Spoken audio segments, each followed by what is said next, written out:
Hi, in this video we're going to take a look at the January 2015 Higher Paper 1 question 5, and it's a probability question. There's a couple of pages to this, but we're just going to look at the first page just now and then the second page in a moment.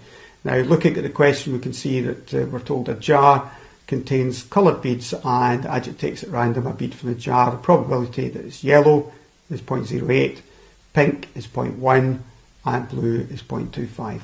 Find the probability that the bead is yellow or blue. Whenever you see or, it means you're adding the two probabilities together almost certainly. What we're looking for is the probability that it's yellow or blue. 0.08 plus 0.25. And that gives us our overall probability of 0.33 that it will turn out to either be yellow or blue. Find the probability that the bead is neither yellow nor pink. Well, the probability that it is pink is 0.1 and the probability that it's yellow is 0.08. So what we need to do is take the total probability of all possible events, which is 1, and subtract away these two other probabilities, and then we'll find out what the probability is of these two things not occurring.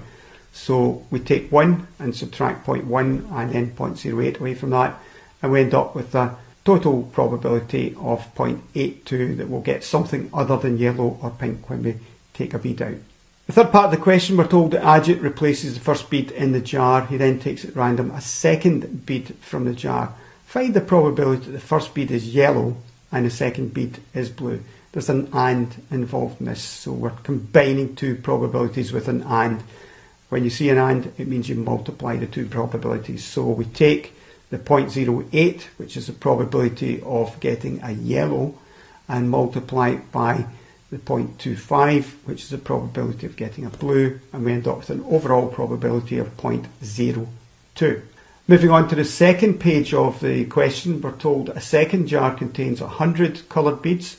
20 of these beads are brown, and Ajit takes at random a bead from the jar.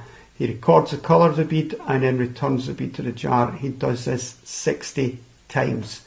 Now, we know that the probability of this is going to be 20 out of 100 or 0.2. So the probability of selecting one brown bead is just 0.2.